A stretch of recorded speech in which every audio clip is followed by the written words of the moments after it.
గమనించండి. పర్సనల్ లైఫ్ను బట్టి కానివ్వు. వినాలి ఈ మాట. మనలో ఉండే లోపాలను పొరపాట్లను బట్టి కావచ్చు మన మీద తక్కువ తలంపులు ఉంటాయి.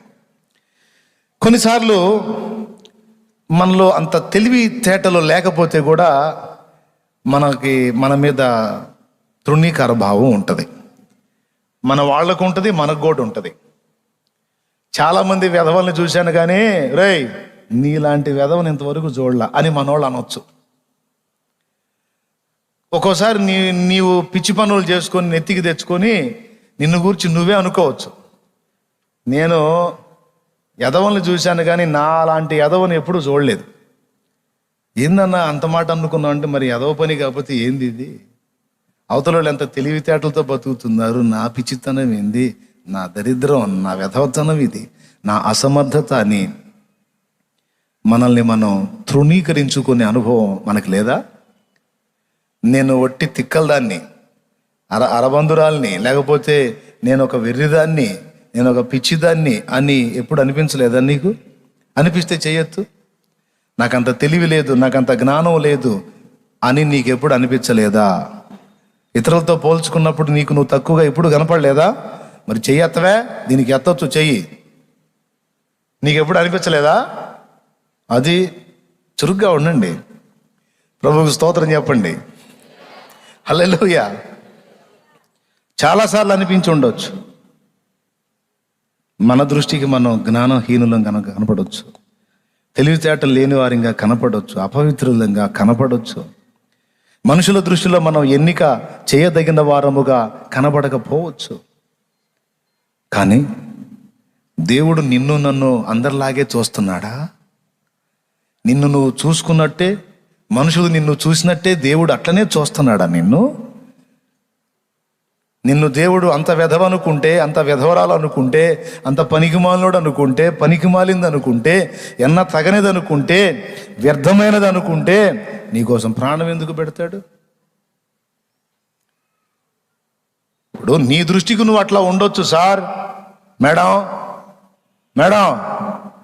నీ దృష్టికి నువ్వు అట్లా ఉండొచ్చు, నీ వాళ్ళ దృష్టి కూడా అంతే ఉండొచ్చు. కానీ దేవుని దృష్టికి నువ్వు విలువైన పాత్రవి.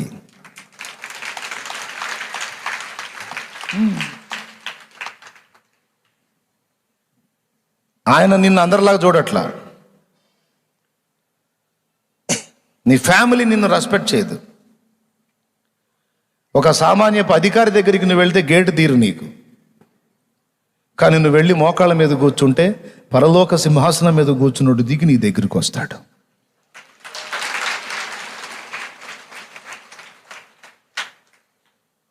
అవునా? ఒక ప్రభుత్వాధికారి, ఒక ఎమ్మెల్యే స్థాయి వ్యక్తి రావాలి నీ దగ్గరికి అంటే ఒక రేంజ్ నీకు ఉండాలి. నువ్వు వెళ్ళి బయట నిలబడితే నీకు వచ్చి గేట్ తీయాలి అంటే ఒక రేంజ్ నీకు ఉండాలి. ఏ రేంజ్ లేకుండా ఒక సామాన్యుడిగా పోయి నిలబడితే పొద్దున పోయి సాయంత్రం దాకా నిలబడ్డా నిన్ను పట్టించుకునే దిక్కు ఉండదాడా? ఉండదా? అదే ఒక రేంజ్ కలిగిన వ్యక్తి పోతే డైరెక్ట్గా గేట్ తీయబడిద్ది, లోపలికి వెళ్ళిపోద్ది కారు. ఒక ఎమ్మెల్యేకి ఇంత బిల్డప్ ఉంటే, ఒక ఎమ్మెల్యేకి ఇంత హడావిడి ఉంటే, మరి జీవం గల దేవుని దగ్గరికి వెళ్ళాలంటే ఎంత రేంజ్ ఉండాలి? ఆ దేవుడే నీ కోసం నువ్వు గదిలోకి వచ్చావని, నువ్వు ఏకాంతంగా వచ్చి మోకాళ్ళు వేసావని ఆయనే దిగి నీ దగ్గరకు వచ్చాడంటే నీకెంత రేంజ్ ఇచ్చాడో నీకు అర్థం కావటల్లా. బట్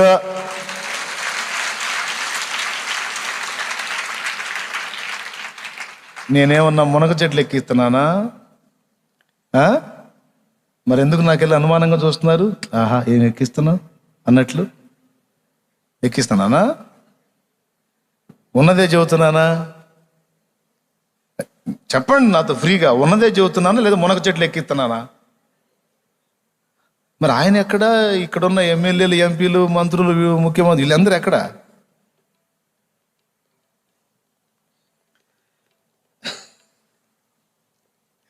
మునగ చెట్టు కాదు, నేను చెప్పేది నిజమే. రాజులకు రారాజు మమ్మేలే మహారాజు, భూపతులకు అధిపతివి నీవేనయ్యా.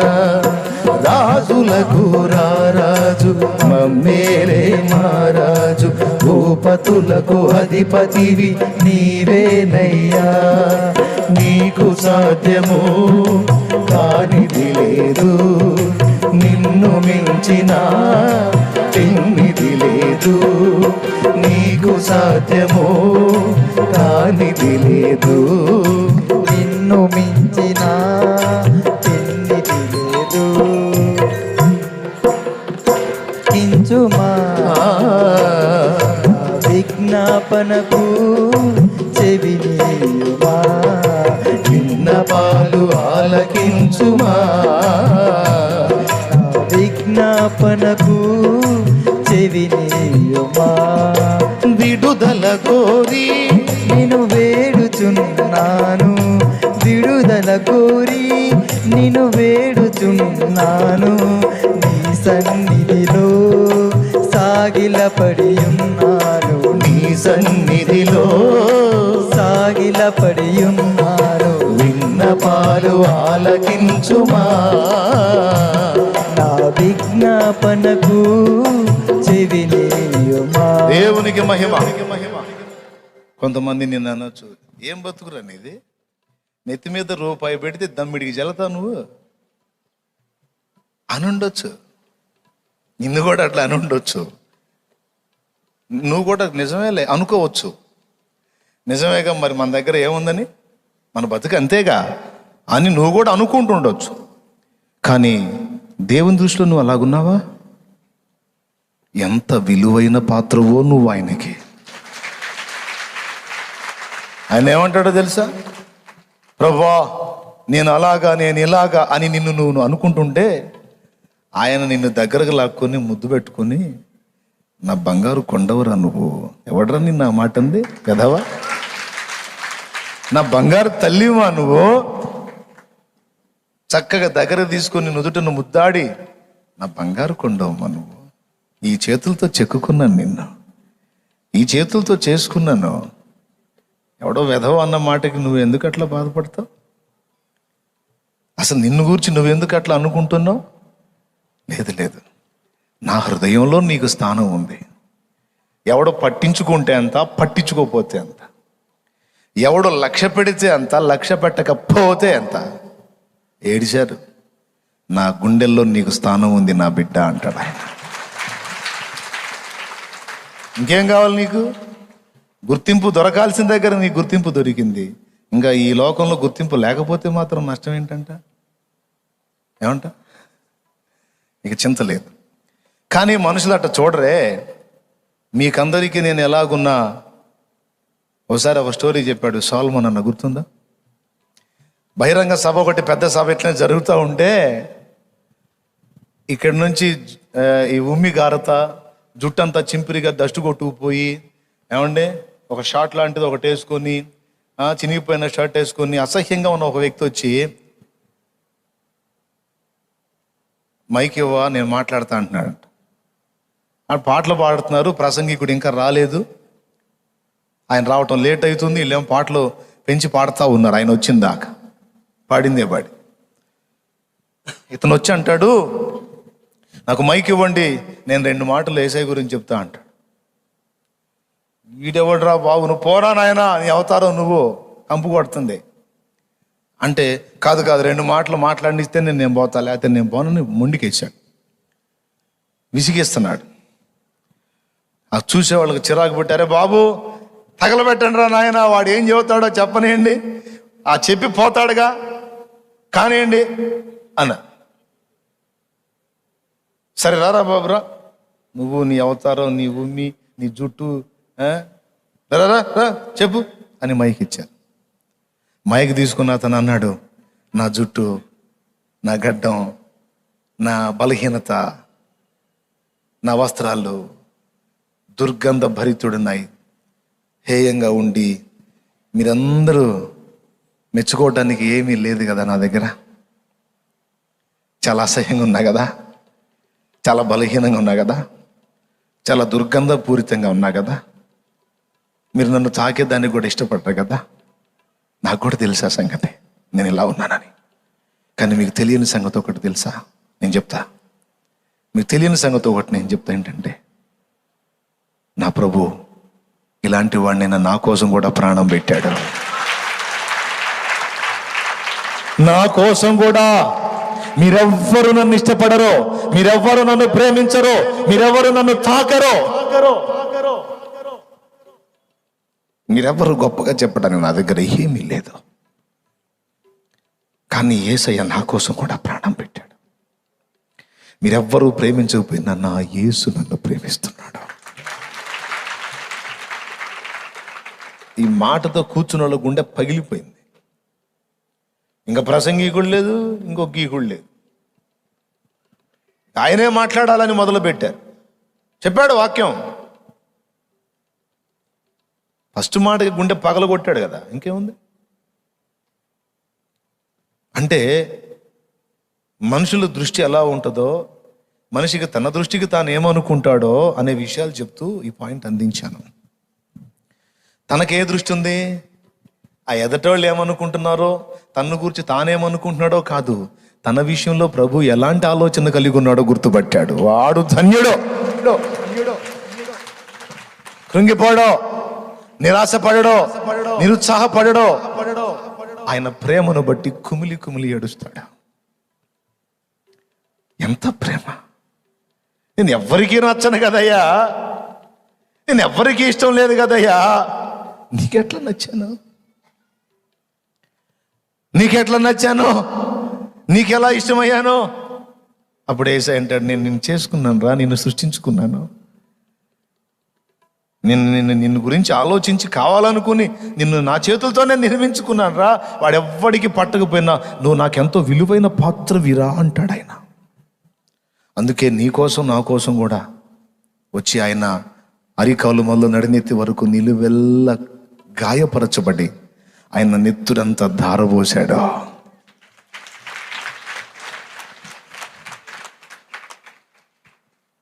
ఒప్పుకుంటారా? ఏ దృష్టితో చూస్తావు నిన్ను నువ్వు? నీ దృష్టితోనా? మనుషుల దృష్టితోనా? కాస్త అన్ని విధాలా బాగుంటే మనుషులు బాగానే భజన చేస్తారు. అబ్బో ఆయనాడా, ఆయనంతా, ఆయన ఎంత, ఆయన పుట్టింగు, ఆయన అది ఇదన్నీ ఏదో చెప్తూ ఉంటారు మనుషులు. కాస్త కిందికి వస్తేనేమో నేను ఫస్ట్ నుంచి అనుకుంటానే ఉన్నా, ఏదో హడావుడి చేస్తున్నాడు కానీ అంత బుస్సేనని. అటు తిప్పుతారు, అటు ఇటు కూడా తిప్పుతారు, అటు. అంతే కదా. పొలాలు తీసుకొచ్చి మంటల్లో వేస్తే పాము బయటకు వచ్చి పౌలు చేతిని పట్టుకుంటే వీడు తేడా, అందుకే పాము గరిసింది. నీళ్ళలోంచి తప్పించుకున్నాడు కానీ ధర్మం చేతిలో తప్పించుకోలేక పాము కాటుకు గురయ్యాడు అన్నారా? ఒక గంట సేపు అయింది, పౌలుకి ఏం కాల, పావును అందులో వదిలిచ్చాడు, మంటల్లో హాయిగా చలి కాచుకుంటున్నాడు. గంట సేపటికి ఏం కాకపోయేసరికి వెంటనే అట్టు తిరగేశారు. తిరగేసి ఏమన్నారు తెలుసు? ఇతడు ఒక దేవత, ఇతడు ఒక దేవత, అంత భయంకరమైన విషసర్పం గరిసినా ఏం కాలేదంటే ఇతను సామాన్యుడు కాదు, ఇది ఒక దేవత. అరే ఇప్పుడే కాదురా నువ్వు తేడా అంటివి, ఇప్పుడేగా నువ్వు దుర్మార్గుడు కాబట్టి పాము గరిసిందంటివి. మళ్ళా ఏమి కాకపోయేసరికి గొప్పోడు నేను చెప్పలా అని ఈ అట్లు తిరగేసే సెక్షన్ ఏసై చేయడు. దేవునికి స్తోత్రం కలుగును గాక. చెప్పగట్టిగా. మనుషులు తిరగేస్తారు అట్లు. బాగా హోదాలో ఉంటేనేమో భజన చేస్తారు, కిందికి వస్తేనేమో నేను చెప్పలా బుస్సే అని. అందుకే మనుషుల దృష్టిని లక్ష్య పెట్టకండి. ఏది నీ విషయంలో, నీ పర్సనల్ విషయంలో మనుషుల దృష్టికి మేలైంది చెయ్యండి. కానీ మీ వ్యక్తిగతంగా మిమ్మల్ని మీరు చూసుకునేటప్పుడు నిన్ను నీవేమనుకుంటున్నావో లేకపోతే ఇతరులు ఏమనుకుంటున్నారో అనేది కాదు, నన్ను గూర్చి నా ప్రభువేమనుకుంటున్నాడో అది నాకు ముఖ్యం అనుకో. ఆయన నన్ను ఎలా చూస్తున్నాడు అది నాకు ముఖ్యం అనుకోవాలి. అవునా? 2 ఇంకోటి ఏం చెప్పాను? 3 సంగతులు రాసుకోమని చెప్పాను. మొట్టమొదటిది, నిన్ను నీవు చూసుకునే విషయంలో నీ దృష్టితోనో మనుషుల దృష్టితోనో కాదు, దేవుని దృష్టితో. రెండవది, నీ పరిస్థితులను చూసే విషయంలో కూడా నీ దృష్టితోనో మనుషుల దృష్టితోనో కాదు, వీళ్ళు అదే చూశారు. వాళ్ళు మాకు ఎంత పొడుగున్నారో తెలిసే వాళ్ళు, వాళ్ళ దృష్టికి మేము మిడతల్లాగున్నాం, మా దృష్టికి కూడా అంతే ఉన్నాం. అవును సరే, వాళ్ళ పొడుగు చూసావు సరే, నీకెళ్ళి నువ్వెందుకు చూసుకున్నావు? ఎర్ర సముద్రం పాయలు చేసింది నువ్వా? ఆకాశం నుండి మన్నాను కురిపించింది నువ్వా? తరుముకుంటూ వచ్చే ఫరో సైన్యాన్ని, రథాలని, గుర్రాలని అగ్నిస్తంభం అడ్డుపెట్టి ఆపింది నువ్వా? నైటు తెల్లవారేసరికి, నైటు మధ్యరాత్రిలోకి సముద్రం ఖాళీ చేసింది నువ్వా? బండ నుండి మధుర జలాలు రప్పించింది నువ్వా? మారాలో ఉన్న చేదు నీళ్లు మధురంగా మార్చింది నువ్వా? రెఫీదీం లోయలో అమాలేకుల్ని హతం చేసింది నువ్వా? ఎక్కడ నువ్వు? ఇశ్రాయేలీల గురించే కాదు, మీ పర్సనల్ లైఫ్లో ఆలోచించుకోండి. మీ జీవిత ఆరంభం నుంచి ఇప్పటిదాకా ఎన్నో కఠినమైన మజిలీలు దాటుకుంటూ వచ్చారు. కొన్ని చోట్ల అసలు ఇక అవకాశమే లేదు, మన పని అయిపోయింది అన్న అనుభవాల్లోకి వెళ్ళిపోయిన పరిస్థితుల్లోంచి ఆశ్చర్యమైన రీతిలో దాటుకొని వచ్చావే. మరణ పడకలోకి వెళ్ళావు, చచ్చి బతికావు చాలాసార్లు. నిన్ను నువ్వు బతికించుకున్నావా? నిన్ను నువ్వు బాగు చేసుకున్నావా? ఎట్లా దాటావు ఆ మరణపు ఘట్టాలు? ఆ కఠినమైన పరిస్థితిలో, ఆ కఠినమైన శ్రమల కొలిమి నుంచి ఎలా దాటి ప్రయాణం ఇంత దూరం వచ్చావు నువ్వు? నీ శక్తే? వాళ్ళు ఏమనుకున్నారే? అంటే ఏంది? వాళ్ళు అంత పొడుగున్నారు కాబట్టి మనం వాళ్ళని కొట్టలేము, ఎందుకంటే మన బలం చాలదు, మనం వాళ్ళంత ఎత్తులేము కదా అంటే అంతా ఈ మొనగాళ్ళు గెలుచుకొని వచ్చినట్టు మాట్లాడుతున్నారు. ఈ తన్నులు తినే మాటలు ఎవరి చేత? దేవుని చేత తన్నులు తినే మాటలు.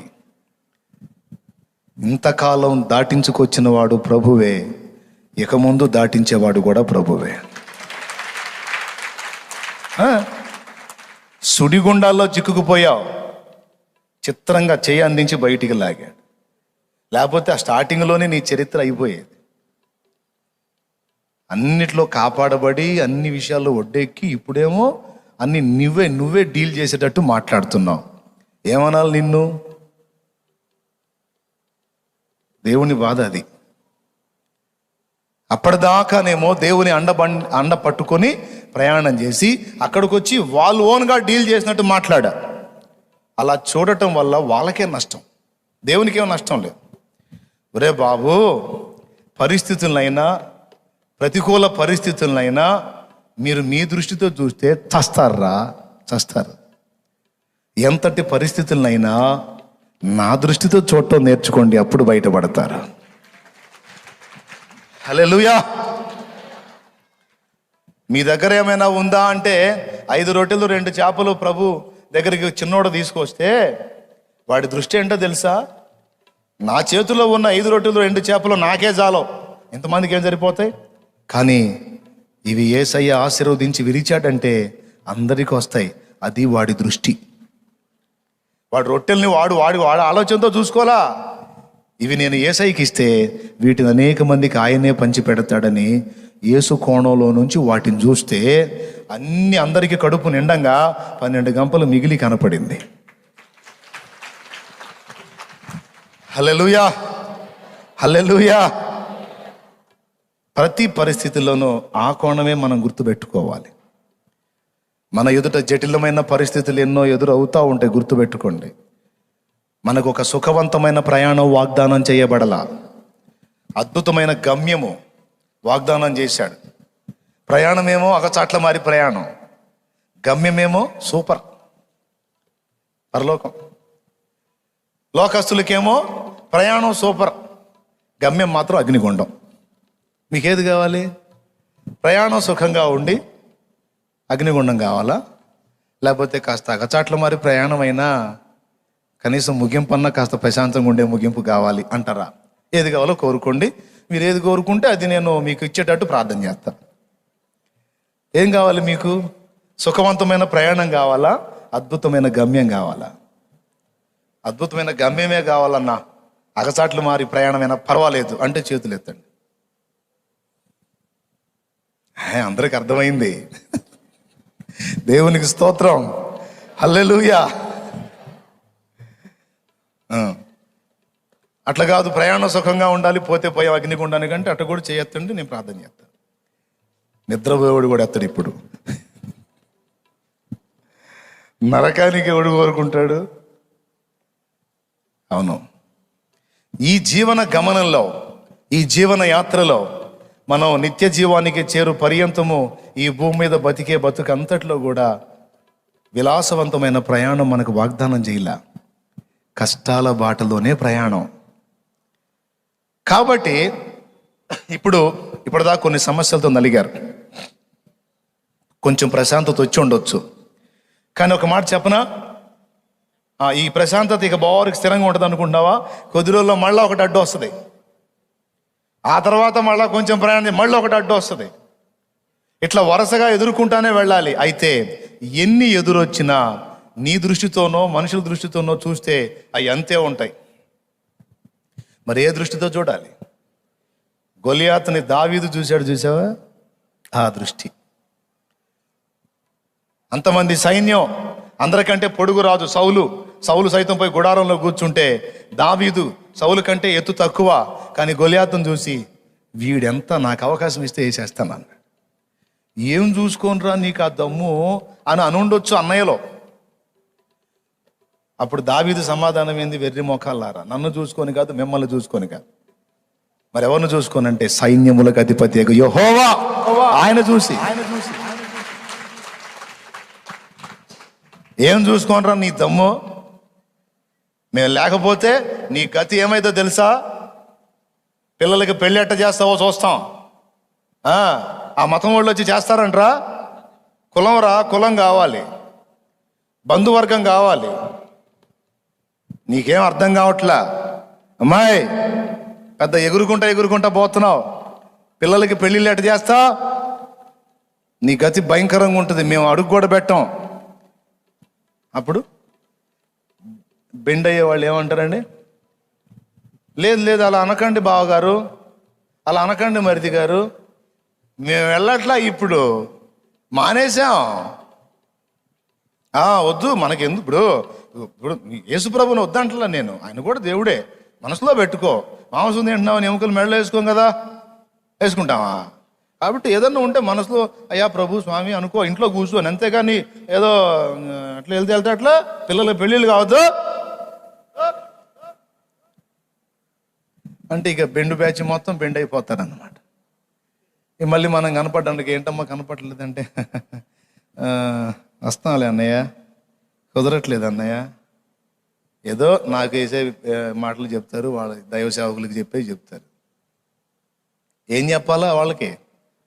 మేము ఎవరో రారు, మీ పిల్లలకి పెళ్ళిళ్ళు ఎట్లా అవుతాయో చూస్తా అంటే నువ్వు చూసేది ఏందిరా?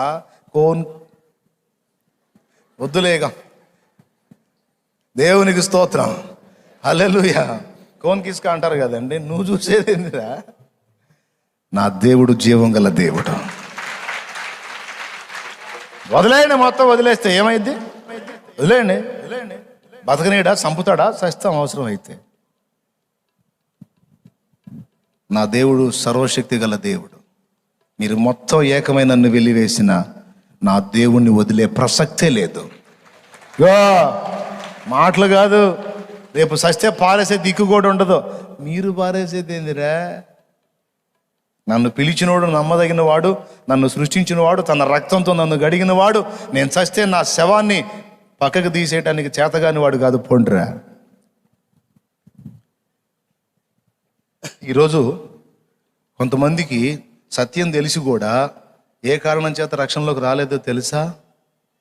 పిల్లలకి పెళ్ళిళ్ళు కావని కొంతమంది, సస్తే శవాన్ని పాడి మీద కాకుండా పెట్టిలో పెడతారని, సస్తే ఫ్యామిలీలో గొడవలు అవుతాయని, ఇట్లాంటి డౌట్స్ పెట్టుకొని కొంతమంది దేవునికి దగ్గరికి రారు. ఇప్పుడు కరోనా పుణ్యమా అని అందరికీ బాగా న్యాయం జరుగుతుంది. కోట్లకు పడగలెత్తిన కోటీశ్వర్లు శవం ముసుగులో పోయి, అందరికీ ముసుగులే, అర్థమైందా? ఎప్పుడు వేసావునా బొందలగడ్డలో కూడా బెటర్ ఎట్లా, మళ్ళా కోట్లకు పడగలెత్తిన కోటీశ్వరులే. శ్మశానంలో కూడా పెట్టకపోతే నాకు తెలిసిన ఒక ఆయన్ని మధ్యరాత్రి తీసుకెళ్ళి పూడిచిపెట్టి వచ్చారు. వీళ్ళు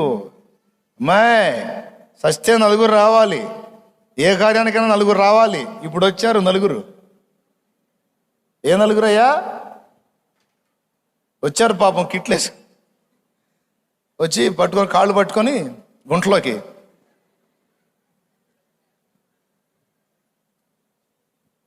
ఇదే టైంలో కూడా పరిశుద్ధులు నిద్రిస్తే పరిశుద్ధుల భుజాల మీద బాక్సులో ఉంచి కరోనాలైంది ఏదైనా సరే చక్కగా మొత్తం ప్యాక్ చేసి పడేసి ఏదో తగు జాగ్రత్తలు తీసుకుంటానే పరిశుద్ధులు వదిలేరా?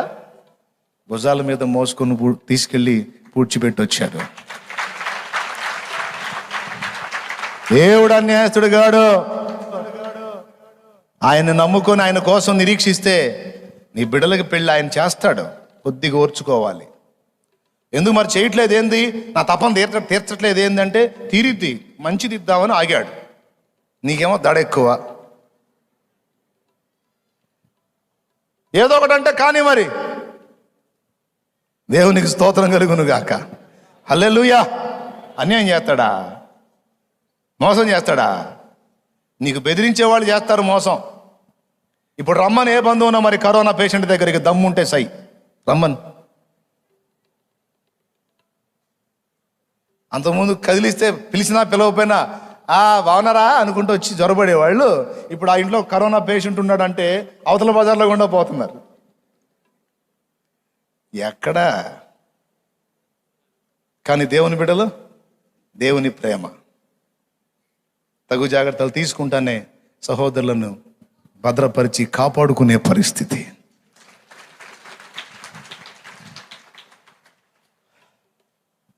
మోసపోవద్దు. పరిస్థితులు కావచ్చు, ఏవైనా సరే మనుషులు భయంకరంగా చూపిస్తారు, భయపెడతారు. కరోనా వచ్చిన వాళ్ళు కూడా ఏందో కొంచెం ఆయాసం వచ్చినట్టుందిగా, కొద్దిగా పైకి లాగుతున్నాడుగా, ఇదేదో కొంచెం తేడాగానే ఉంది అంటా ఉంటానుగానే ఇంకా ఇది ఎక్కువైపోయింది, అసలు పోవటం జరిగింది. వాళ్ళ సానుభూతికి ఓ దండం, వాళ్ళ పరామర్శకు ఓ దండం. ఉంచితే ఉంచాడు, తీసుకుంటే తీసుకున్నాడు, యేసు రక్తమే జయం. వీళ్ళు వచ్చి చూసి బారెడంగా ఉండి దగ్గరికి పోతే కరోనా షాక్ కొట్టిద్దేమో అన్నట్టు, ఏమండి కరోనా షాక్ కొట్టిద్దేమో అని బారెడంగా ఉండి ఎట్లా ఉంటుంది పాప ఏదో ఆప్యాయంగా నువ్వా అని రాబడి కాదు అక్కడే ఉండలే.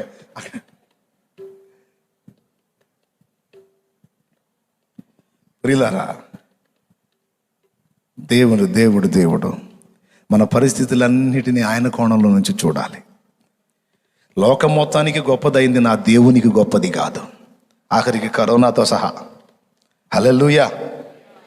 అనుమతించిన దేవుడు ఒక సైగ చేస్తే ఎంత లావుది కూడా అడ్రస్ లేకుండా పోయింది. హల్లెలూయా. ఏమంటారు? కాదా? మరి జబ్బు విషయమే కాదు, అప్పుల విషయమే కాదు, ఇతర ఏ జబ్బులు, ఏ కరోనానే కాదు, ఏ రోగమైనా, ఏ సమస్య అయినా, ఏ ప్రతికూల పరిస్థితి అయినా ఎవరండి? కృప చూపే దేవుడు మనకు తోడై ఉంటే అన్నిటినీ ఆయనే అధిగమింపజేస్తాడు, అన్నిటినీ తొలగిస్తాడు.